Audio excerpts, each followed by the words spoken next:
My first question is, how has travel changed your perspective on global women's rights? I think in two ways. I think by women traveling, it gives them a sense of empowerment and confidence in themselves. And I think the other way is I do believe in peace and women's rights through global connection. So by visiting many different groups of people around the world in many different geographic areas and cultural areas, um, you get exposed and you make connection and hugs and conversations with women from all over the world. It builds a sense of unity with women, and you understand each other. Some things are universal that happen to women, and you also give some strength to each other as women. I just had one conversation like that today. Very, very true, Sherry. And let's dive into something a little deeper. Let me start with a very simple yet profound question that you can answer in any way you want. Why? Why? Because life is beautiful if you make it beautiful. So why why be alive? Why enjoy every moment? Why experience things from having maybe your own daughter or having your work or having love? It's to be fulfilled as a human being and also to add consciousness to the world. And I know you have such a diverse background. I was reading your resume, like, oh my God, I don't know what to ask Sherry. But what is the biggest lesson you've learned in your career? In my career, to use your brain. For women, this is very important. Traditionally, women have been taught to be nurturers, which is important, but also to use your brain and creativity. Everyone has creativity and intelligence. There's multiple intelligences. Very, very, very true. And how can solo travel empower women? And how? Well, well, I started at a young age. I did a survival course in the Adirondack Mountains when I was like 13, where you have to carry your own backpack and the last 3 days make your own shelter and just go out there with 3 matches. One of these survival courses, non militarily, but just through nature and what you can eat and what you can't eat. And to stay near water, so you have to get your own water. I think this taught me so much at a young age. And I think solo travel, I read about women now who are just starting for the first time, like at age 40, and they're nervous and they're scared because they never did it before. And maybe they lost a spouse or a divorce.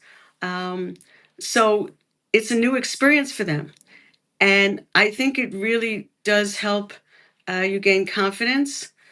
And I think solo travel, it's difficult, but also it also helps you connect more with other people when you travel by yourself. And I've been lucky that many families around the world have treated me like a daughter, a sister, um, and has really shown me love.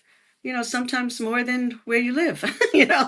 I mean, as a woman from Nepal that gives you a hug just senses something in you. Um, a family in Turkey when I was 16 that said, "No, no, you come home, stay with us." And you try to pay them, and they won't take a dime. They feed you breakfast. You become one of their children, wearing the same clothes and dance. And I like immersion. I love immersion travel, and it's a safe way for women as well. You know, there are some dangers traveling alone, and you have to be a little savvy. You know, yeah.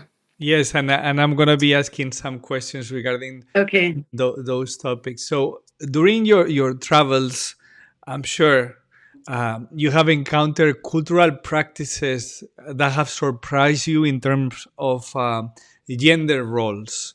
How do you respond to these? And can you describe some of those practices and why did they surprise you? Or can you highlight them? Yeah, some of it But has but been but let me add something. Just be careful they don't okay. close my YouTube account. Okay, so yes, measure your words and your responses. Okay.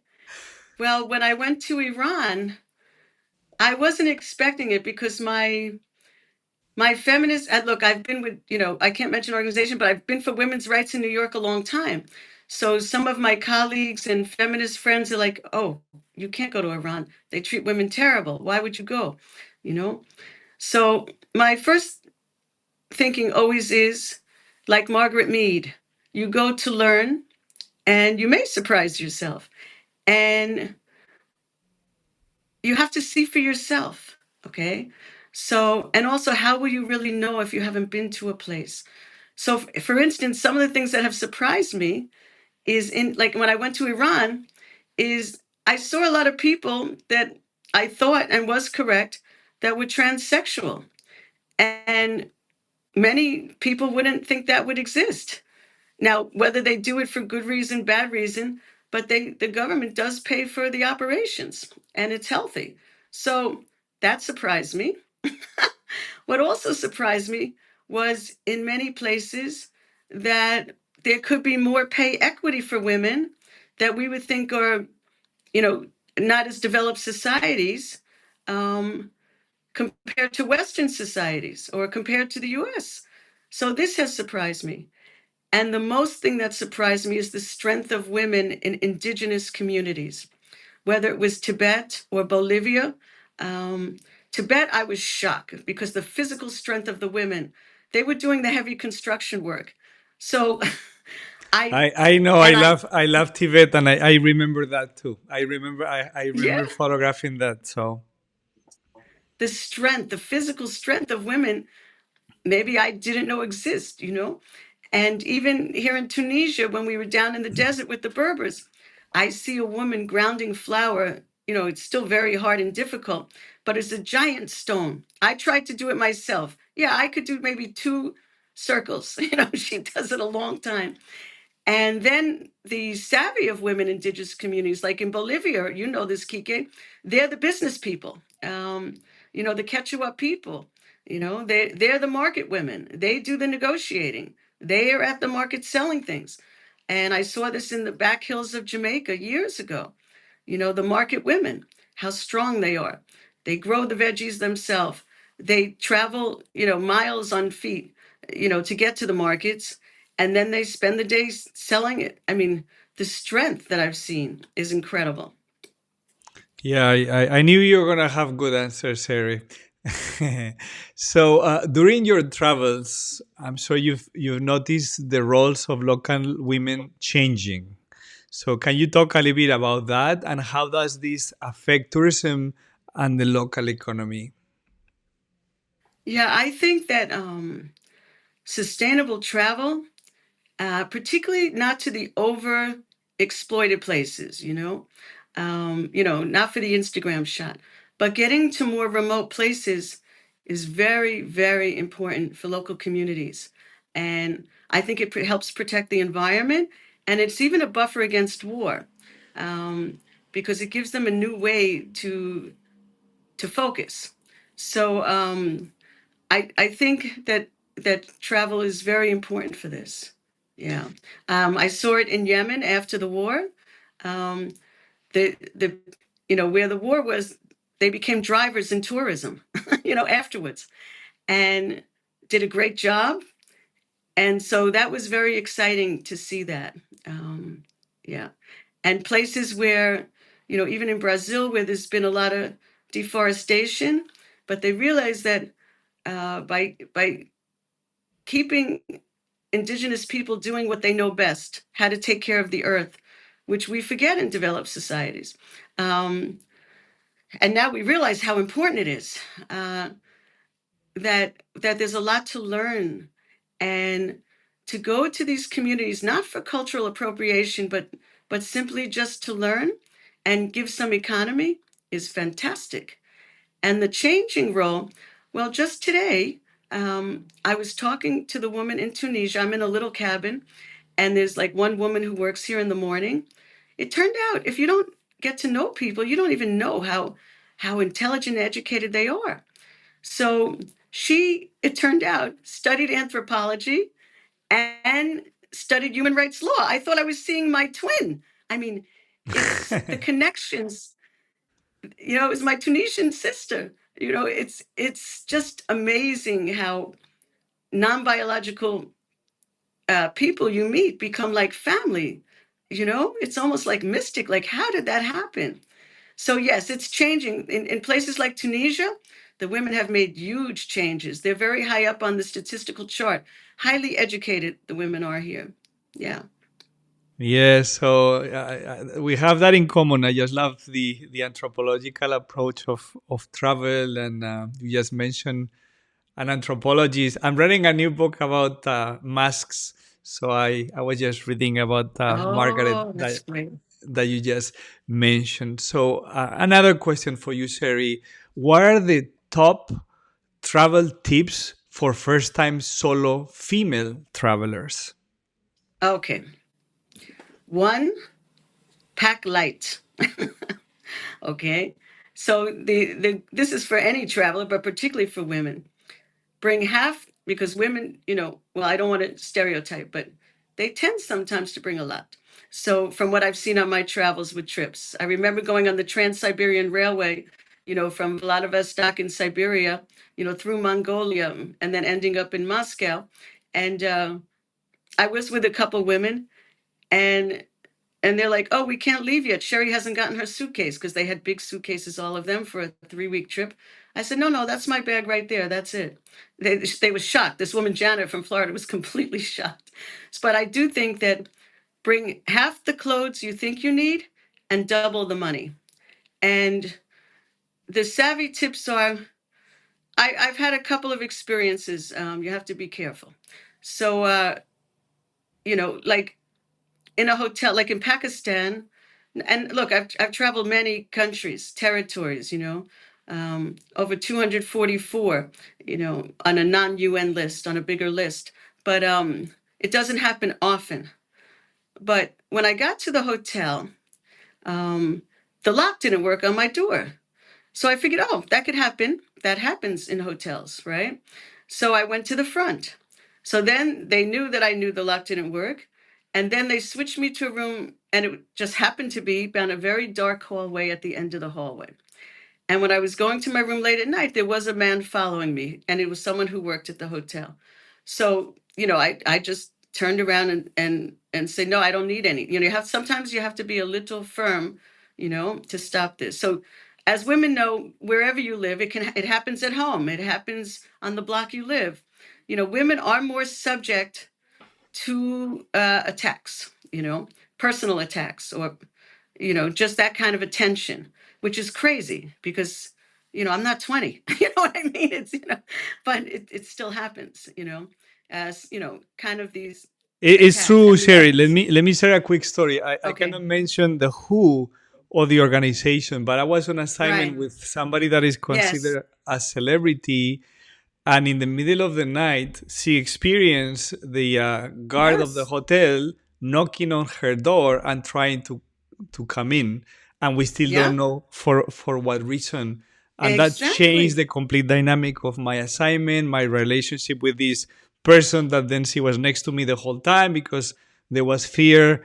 Um, so yeah, I saw it with my own eyes, and I couldn't believe it that somebody would try to enter Yeah. the room of a celebrity of all things. But I guess Yes. they Yes. do. So It's yeah, very hard. There's two reasons, I think.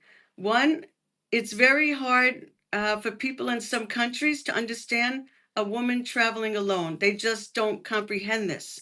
Um, so either they think you're available to them, you know, or they think you're vulnerable and they could take advantage. It's two reasons. And it's very common, that they do. Now, sometimes people think they know it happens to men too. So, they do knock on the door at strange hours. So the other solo woman on this trip in Pakistan, a man actually entered her room at 2 a.m. He got in the room. Okay. So one, ask the hotel. I think it's best to be right up front, kind of like the Me Too movement, when they were doing, I saw this Kike where they were, some women had famous women, like Lapita and I don't know the other names who are in the Me Too movement right now, but they were, when they had interviews on TVs, you know, going back to Cavett, who do talking shows, and they were asked questions that they wouldn't ask men on the shows, very kind of inappropriate questions, sexual questions. And then the smart women knew how to bring it back to their talent, not about their age, not about how they look. So I went, you have to go right to the hotel, and you can ask them, how many people have keys to my room? This is a very important question Yeah, because absolutely, in this absolutely. hotel, many of the men had all the keys. So after we stayed there, we did complain and they changed the policy, They Mm. realized this is a big mistake. Yeah. So things like this. And there are devices now you can bring also, to protect you in your room and things like this. Yeah. And Sherry, let me ask you, what are the safest countries for solo female travelers? Like, if you had to highlight a few, I know the list is Yeah. endless, or there's many approaches to the same question, but which countries do you think they would be a good beginners option for those that they Okay. have not ventured into the world of solo traveling, being females? Yeah. Well, the other thing I want to say is the best way to be safe is to get to know families, right? So I can't tell you the old mamas, whether it was in Uzbekistan, I'm going to list the safe ones, but it's mostly because I met the families there. Like in Uzbekistan, you know, like the old mamas will take care of you. The one people you can trust usually are the old mamas in every country. Okay. So, like Uzbekistan, um, I remember this old woman, she guided me out of the airport to get me a taxi because I don't have the language in Uzbekistan, at the time. And, things like this. Or I'm on top of a mountain in another one of the stands, and there's an old mama and her husband eating on top of the mountain, like in clothes, like peasant type clothes, lots of layers. And we don't have any language, but they go, come, come. And they want to feed you, they want to sit with you. So sometimes, being like their child helps, not on purpose, not theater. It just happens reality. But I have found wonderful hospitality among villages that they're peaceful with themselves and they're family oriented. And that's why I did also settle in a small village in Senegal as a part-time place to live, because I was so well taken care of by the village. So sometimes the more remote you go is actually safer, particularly than big cities, at times. And yeah. And if we had to select five countries, Oh, five or countries? Okay. yeah, or Well, islands, or yeah, yeah, location, yeah, yeah, whatever list you want to follow, yeah. give us some ideas. Yeah, I mean, it's very subjective based on your experiences, but I would certainly say Uzbekistan, Turkey, um, Senegal, that comes to mind. Ghana, oh, beautiful. Um, Gabon, Namibia, uh, and then in the Pacific, oh my God, Tonga, Samoa. These are just the ones that come to mind where, Nepal, Vietnam, I've had Laos, just, well, most places I've had Actually, wonderful experiences. I love Luang Prabang. I went there for a weekend. I ended up staying almost 10 days there. It was an amazing place in Laos. Oh, and the other place was Brazil. I don't know why people are scared of Brazil. I was in Bahia, the Afro-Brazilian part. I ended up going back 10 years, you know? Sometimes you dive deep because I love Bahia. I love the people of the islands, Itacaré, Bojasus, Morra São Paulo.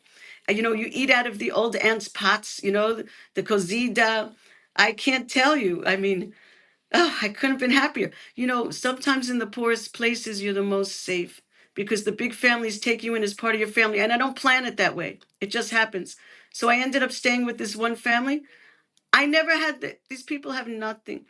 They have lots, they have love, they have culture, they know how to make food delicious. I had the biggest birthday cake I've ever had in my life in bed, you know, never mind some of the red ants, right? But that kind of love goes a long way. Absolutely. And how can women In the overcome? favela. Yes, you're making me hungry right now. I've been recording all morning. So Oh, how can women overcome cultural barriers while traveling? mhm. I think one way is that if you can, if you learn just a few words in the language you're going to, right? I mean, even sometimes one word, like here in Tunisia, it's Arabic, yes, but they have their own little dialect. So instead of saying shokran, they say ajshek, you know? And if you say that, and I don't even pronounce it perfectly, I see the big smiles of the bricklayer, you know, in a tiny place in the desert, you know, or the old man at the restaurant, you know, a little bit where you try a little language goes a long way, you know, 5 words, 10 words, 15 words. Try something, you know. In Wolof, in Senegal, Nanga Def, you don't have to say bonjour all the time, you know. I don't understand people who just don't try one word in the local language. And it lights people up. They love it. The second thing is, you know, and I know you're a photographer, and so is my daughter, but you know, I like the way Kike does. I like the way you do it because you always get to know the people first. You know, you don't just the travelers who just point a long lens on people's faces is a problem. You know, but if you just try to connect first, spend a half hour, spend an hour with somebody, the photos will come. It's not a problem. But, you know, people don't want to feel like objects. So, you know, that kind of personal connection goes a long way, you know? Yes, yes. Yeah. Actually, you heard some of my presentations on board the National Yes. Geographic. I don't remember which ship it was, but yes, I always say that you need to build a rapport with the individual that it's originated in respect and there's trust, right? Whether it's like a Yeah. 5 minute photo session or Right. like 7 days. And I think that applies to Right. travel too. You need to build a human connection with the individual, and then magic Right. happens of in terms of experiences and Yeah. life. Yeah. I was on this remote island, Christmas Island, in the middle of the Indian Ocean. Not easy to get to. You have to go from Perth, and then you have to take little planes and hope they make it. So I meet this one woman on the island, a Malay woman who lives on this Christmas island, and she runs the restaurant, you know, so you can find people anywhere. Then I'm walking by the beach, and I see a golf cart, which surprised me. It turned out to be her husband, but we didn't know, and he gave us a ride. And so just spending time with people, you know, slow down, slow the travel down, you know, and spend the time, you know, talking to people. They really appreciate it, and you learn a lot, you know. You learn about their family, you know. And I Yeah. think it's a very smart approach, Sherry, also because when you don't have an agenda and you just let the countries happen and the experiences, you connect with people, you experience amazing things. And I wanted to ask you, what advice do you have for women that they're aspiring to achieve their dreams, whether it's in the travel uh, or in the advocacy, you know, specialty? Yeah.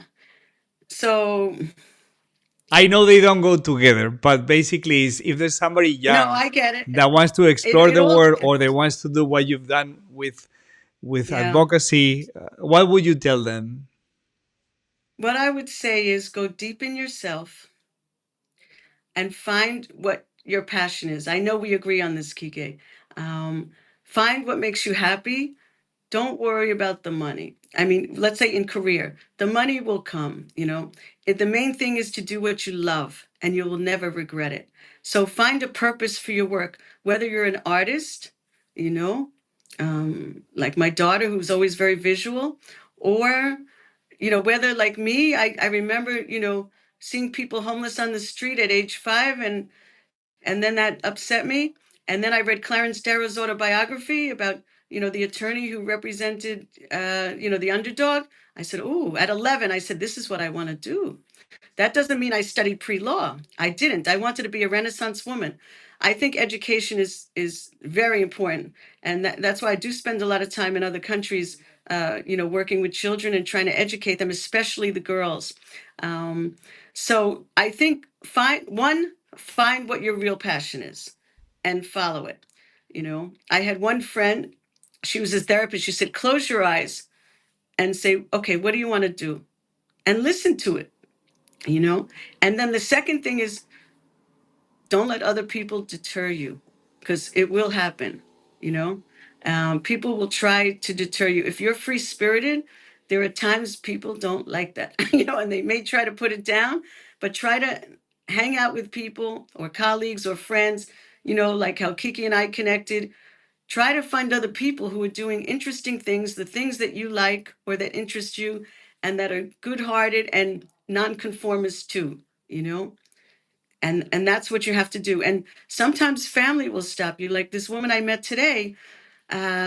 She went to law school, right?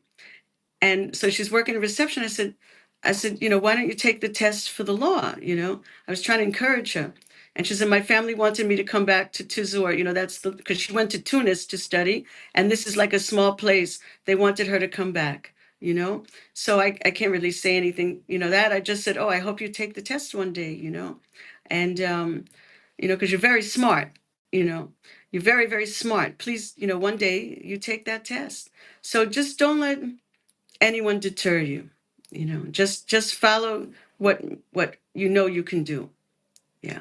Yes, very very good answer, very good advice. By the way, congratulations on your daughters being accepted at the School of Fine Arts. I don't know if you remember, but I was an auditor uh, at that place, Yes. among other places. So I cannot mention who I had Yes. as professor, but yeah, it changed my perspective and some of the things that I did afterwards. And I was not on a normal program; I was just auditing. So, congrats to your daughter if she watches this Thank you. interview Thank you. in the future.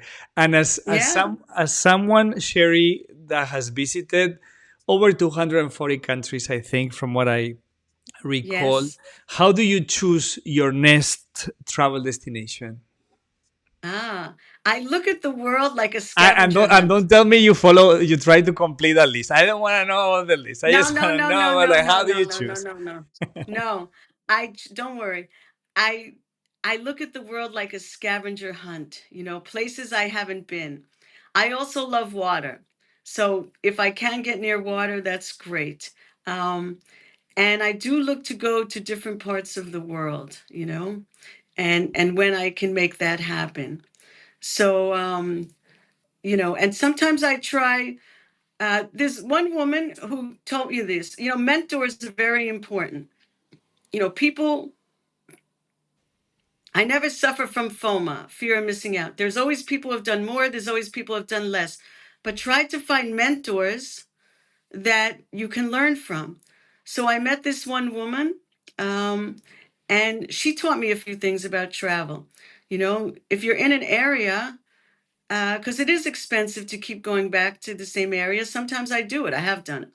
But if you're there anyhow, try to go to the next place if you have time, that's close by.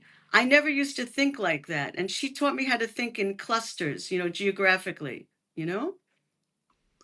Who told you that that approach? Can we mention or what was her background and her history, Yes. or mention her If if you you're want? comfortable, yes. Her name is Hang Yu. She was born in China and then she moved to the US, and she does work that I won't mention, who she works for, but she does work that takes her for education, right? It's government, but for to give education in places like Uganda. She goes back there many times, and she's even a world traveler, a little bit even more than I have. She has done quite a bit. So she gave me that advice. Yes. It's very very good advice. Let me switch the direction of the questions drastically. Yes. What did you learn from your mother? Ooh, that's a tough one, Kike. Um, Do you want me to change the I would question or say do you want to I answer? would say I've learned a lot from my father. Okay, And my so father didn't let's have, switch. What do you learn from your father? yeah, my father didn't have boys. Okay. I'm the oldest of three girls. So he treated me like his friend and like his son. Okay. And sorry, it was like that in those days, as sexism. Well, so I mean, he was thrilled to have me. I remember he was thrilled even as a little girl, his hugs and everything. But him and I would stay up until late at night, even on school nights, and talk philosophy, talk politics, talk the world, cooking and talking. This was our relationship. And it was wonderful. I mean, it expanded my mind tremendously. And then it led me to seek out professors, whether it was at college or London School of Economics or, law school, to seek out professors. And then through experts like yourself, when I went on certain trips, I love people with academics and teachers and knowledge. And I've learned so much that way. I never really connected it to my father, but now I understand why I did seek out many. So, you know, I didn't really have like a strong woman role model. I got that from books. Okay. So from books, I got introduced to women like Margaret Mead and Maya Angelou, um, women that I can look up to and say, wow, when I started reading about Margaret Mead, I said, ooh, this is really interesting. This is what I want to do. Um, so books played a huge role in my life, always. Women Yes. like Simone de Beauvoir, these feminists, like the early feminists like Simone de Beauvoir, Audre Lorde. So many examples of women who carved out their own paths when it definitely was not easy to, and still doing it today. Yeah. So interesting for the audience that may not be familiar. So Margaret Mead was an American anthropologist, and she became famous for her studies in Oceania, among other things. And if that's the person that you're referring to, and actually, I just Yes. quote some of her sayings and expressions and research on the new book that I'm working on. That's why I have it in my mind. And travel often exposes us to both the beauty but also the harsh realities of our world, as we both know, right? So, can you discuss a moment during your travels that you were profoundly affected or changed by something that you witnessed or experienced? I learned that things I learned that nonverbal, because as I told you, I come from a very verbal family, and then studying law is very verbal. But what I learned by travel is nonverbal communication and things like dance.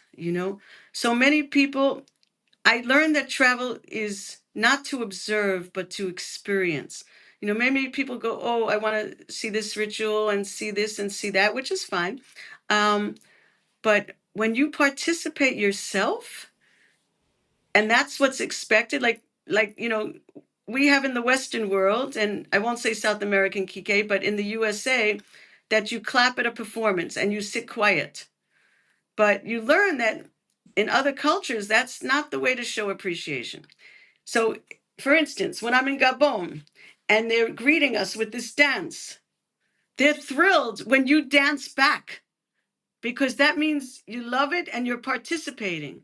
You know, it's almost Very an insult not to do this. Yeah. Very, very true, Sherry. I think I'm with you in that sense because I have danced my way around the world, and as soon as I hear music, Oh, I'm yes, I just know.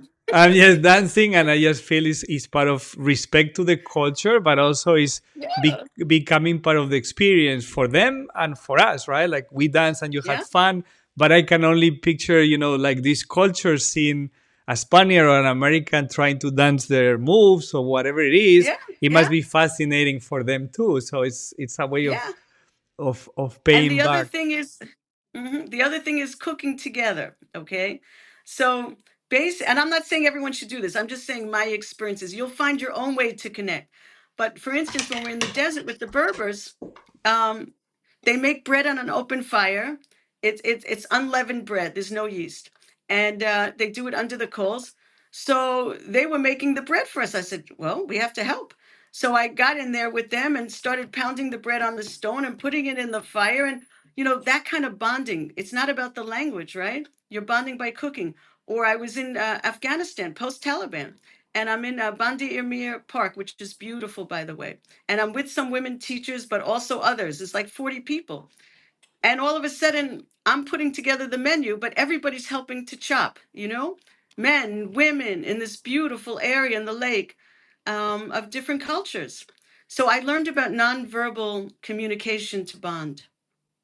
Yeah, very very interesting. And travel can be both inspiring, but as we both know, it can be exhausting. Actually, the photographer that I interviewed just before you, Jay Dickman, he won the Pulitzer Prize for his work in El Salvador. He came back with a cold. He was a little, slow in his responses, and he was telling me, "I don't know, Kike, how did I do?" And like, you did very well. So, travel can be intense for the mind and for the body. How do you maintain your mental and physical health while you're in the road? Do you do anything in particular, especially when you go on extended trips or remote locations that you're exposed to, more bacteria, less, clean water Yeah, or whatever it is that you find in different places? yeah, it's a good question. There's many answers. So one, um, I do believe in pacing yourself. I know like travelers tend to go at a very, very fast pace, like from 6 in the morning till 9 at night, and stop at 10 museums in a day and 10, maybe three, four World Heritage sites. So that was my thing about slowing it down a little bit, is one, to absorb it, and two, if you're just traveling 2 weeks, you can do that because then you go home and you rest. But I did a 6 month trip, last winter of 2024, in fact. And when you do something like this, so you can cushion yourself, you cushion yourself against the stress and against getting overtired. So you have to build in some days, even if you're doing a group trip, put a couple days before, a couple days after, um, then go on to the next adventure. So put in some days to cushion, put in some downtime. Uh, this is helpful to do this. And then in terms of the food, and I tend to try everything. I like I mean, everyone do, I'm not a doctor. I don't know, I'm ignorant on medicine. I just found out through experience that ginger works for me. Anything with ginger is good for my stomach. Some people, it irritates their stomach.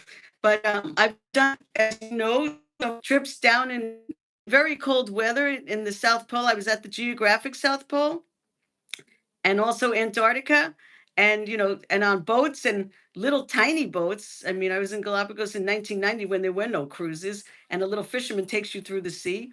Um, even the Irish Channel, but the ginger, you have to. I was an intern in the Galapagos Islands at the Charles Darwin Station 7 years after you were there, by the way. Wow. Oh, when I went, it was horseback. And they would, I felt sea lion whiskers on my feet, and you get taken over by a fisherman and or fishing person, but it wasn't a man at that But time. back So, then, if you remember, there was a electric generator in town in Puerto Ayora, and it was uh-huh. dark after 10 p.m. Yeah, oh, So yeah. it was quite Yeah, we got a around by different world. horseback. Yeah, Yeah. exactly. Yeah. So So you do have to think about taking care of yourself. Yeah. yes, And I do get the other good advice is um is oh, I can't mention names, sorry, but get some kind of medical evacuation insurance. There are plans, like you could get a 3-year plan, and it's very inexpensive that way. So in case. But yeah, also, once I that's settle, yeah, once that's a I very settle good in a village, like in Senegal, yeah, it's good advice. So, like in Senegal, here I am moving into a very small fishing village, not Dakar, right? And one, I try to eat always the fresh food. What just came out of the sea, or what just got killed, or what vegetables just got picked. How I do at home. And two, I have the best medical people. I learned the best medical people in that area and keep them on speed dial. WhatsApp. WhatsApp has helped a lot. Yeah. Of course, of course, and something we have in common is our love for indigenous communities. So I know you interacted with many indigenous communities all over the world. Maybe you can describe briefly some of them. But the question is more targeting what have you learned about the sustainability, about sustainable living and environmental Mhm. stewardship? I've learned that communalism is very important to many local communities. That we're raised to be individuals in like the USA, um, but that they store food together, they pick crops together. Um, this kind of communal dependency that existed for thousands of years has helped these communities survive together. Yeah, that's very good comment, Sherry. And let me ask And you it's something. it's kind of like it's kind of like universal. I've seen it like in the Marquesas, remote islands of the Pacific, and I've seen it in like the Aymara people in South America, and I've seen it in like in Benin, with so I think this is a very we have a lot to learn from what's left of the indigenous communities left in the world. And a question that I ask everybody, Sherry, what is your dream? I'm living the dream, Kike. I'm living it right now. um, Okay, I've let's always add a little on this explanation. Let's record this again. Sherry, what is your dream? my dream is right now. My dream is to travel and see the world and be a part of the world. And I have a little window right now to do it at a more intense level. I've always wanted to just travel and not have too much other responsibilities. And I do have family and I do have connections, and a partner. But this is my dream, and it makes me very happy. Well, I'm glad to hear, and I know you're doing very well with that dream because you're everywhere. I thought I travel a lot until I met you. I So worked very, very. I don't have it from any source. I worked very hard since I was 10 years old. You know, yeah, no, the so way it should be. Same here. yeah, So I yeah, respect that. How would yeah. you describe travel to someone who has never experienced it before? What is travel? How would you describe it? Like, okay, so like Mark Twain said, uh, you can. I don't know the exact quote right this second, but you cannot be a prejudiced person, or it's very difficult to be prejudiced if you travel. Um, it really exposes you to many different types of people and many different types of ways of doing things. It's the best buffer against intolerance, and it's the best way to peace in this world. I really do believe that. We're all like peace ambassadors. Very true. Like having traveled extensively, not as much as yourself, but quite a bit. Oh, yes.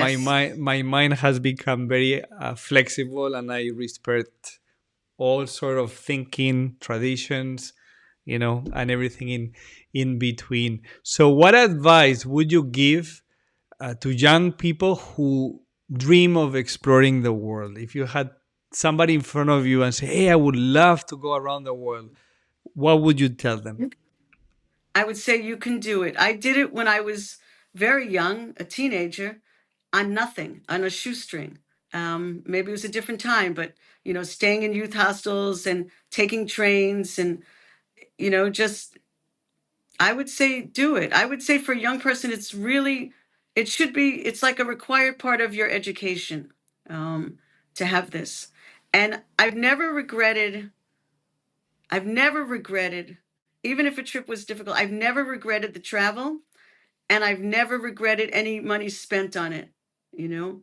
So I think, honestly, Kike, I would come up with a curriculum, and I've thought about this, that even from starting with preschool and going through elementary school and high school, that if it that's my dream, that travel should be incorporated in an educational curriculum, you Well, know? let me tell you, For Sherry, that instance, we agree with that because I have two young daughters, 9 and 2, yes, and yes, Pili, her mindset has changed so much. I brought her to Tibet when she was 4, and all over China, yes, and she's been in so many exactly. countries, and the way she uses languages, articulates concepts, she's advanced in every single subject at school, and I think it's the outcome of being exposed to nature and cultures, and for her, she can relate all these things in her head, obsessed with Yeah. reading and reading.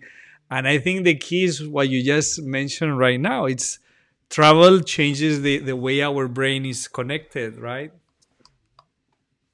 It really gives you that, for better lack of a better word, international experience. It really opens your mind, because even in USA, the way they taught geography, it was mostly about USA geography.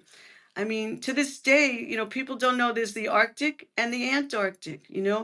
They think Africa's a country, so they don't realize Africa's 54 countries. So they think everyone has two guns and a lion. I mean, it's just, you have to go see for yourself. Um, Even learning history, right? Imagine you go to Robin's Island. You understand, if you went to Robin's Island. Imagine in Japan, you go to Hiroshima. This is for older kids, high school or college age. Um, you realize, wow, we don't want to do this again. We need to learn conflict dispute resolution. History teaches an awful lot. You go to visit the Quechua people in South America. You say, "Ooh, maybe weaving is a way." You know, um, it's just so vast. Yeah, and it also empowers and triggers creativity because sometimes um, I'll be speaking at the Tampa, Florida Aquarium very soon, and I'm preparing this presentation, and I was thinking, oh my God, I think it's all this mix of experiences that has shaped my mind. And that's why all of us Yes, were unique. So the more you're exposed, the more you become creative, and the more you connect with other people that they think similar to you. And it's a snowball of knowledge, right? And if, as you described, if we start that with kids, imagine how we could transform the world. It would be yeah, amazing. yeah, It yeah. would. I mean, Asia. Asia is so vast. There's so much ancient knowledge in Asia. You know, and we just got to get away from the TV and what's happening. Just go to the places and see for yourself. You Yeah, know. but I don't allow TV. We read, we play piano, Yeah. we talk, we do crafts. Yeah. Yes, there's some Yeah. YouTube here and Yeah. there, like under circumstances, but the idea is to become Right. engaged on other things. And let me ask you something um, that I think people will learn from it. Can you share an experience where a significant failure turned into an amazing success, whether it's professionally or connected to the travel industry or whatever you want to share with us? Wow. The failures. The Or, failures. or professionally, Well, right? Like maybe when you started, you thought this was no, going to I be a think great success, and it was the opposite. no. Yeah, I think well, there's a few. One is very personal. I think you know, you become very empathetic when you've been through things yourself. So if you have any kind of family, biological family dysfunction or a medical situation, um, then you relate to it, you know. Uh so I've had some of these experiences. I mean, I've had, parents who were divorced, and look, I ended up a matrimonial lawyer, and I can be very empathetic for the children, right? Um, I've had miscarriages, and I'm very sensitive. Like, around then, I started a nonprofit. I'm working with children around the world, right? So you always turn lemons into lemonades. I've had tough situations. Look, the South Pole, when you're living in a clam tent at, like, minus 30 degrees, is very tough. but you turn it around and it becomes one of the best experiences of your life because of how pristine it is, and the decomposed animals that are still stuck in the ice that you can see before the ice was created there. So yeah, always lemonade out of lemons. Definitely, you know. Very true, Sherry. And sadly, we're coming to an end. Maybe Okay. when you're back to a better connection, we can do an interview and talk more. But I have two additional questions that I want to ask you. You're still there, right? Yes, I'm Oh, here. okay, okay. I thought it was disconnected. So I see No, reflections with no, the an connection is good. okay. I see reflections with an accent as a time capsule. So, what key ideas or lessons would you like to share with future viewers, like they may bump into this capsule years from now?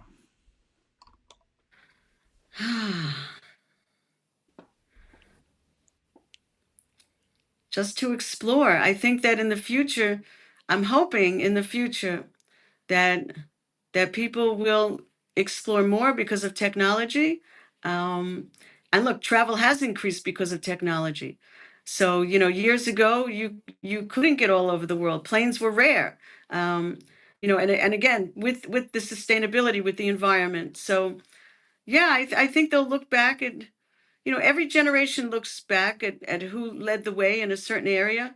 I looked at the early women explorers of the world, and even in the South Pole, and, that gave me inspiration. And so I'm hoping in the future, particularly among communities where there is a lot of, well, every community has domestic violence, but, where women are kept down a bit, and I know I've had this effect already, like in Senegal, for instance, that they say, oh, yeah, even this woman I met today, they see you do it, and then they say, okay, I'm just going to go do it. So that's what we want, to be courageous and connected.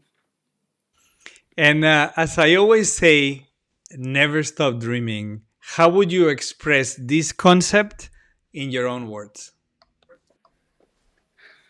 Follow your insights, follow your inner voice. That's what you need to do, and be as creative doing it as possible, regardless of talent. I made up a song. I'm not going to sing it, Kike, because I don't have it in front of me. But, make up a poem, make up a song, connect with creativity. Yeah, so maybe we'll have the chance to talk about creativity another moment. So I just want to thank you, Sherry. We met in the Okay. middle of the South Pacific in Melanesia. We went through many countries. We had lots of conversations. We're still connected. So I just want to thank you for taking the time to chatting with me, sharing your stories. I know you're in the middle of a wonderful trip, so I really appreciate that you did that effort for us. And Kike, thank you for being who you are. Thank you. More to come. Bye. Okay.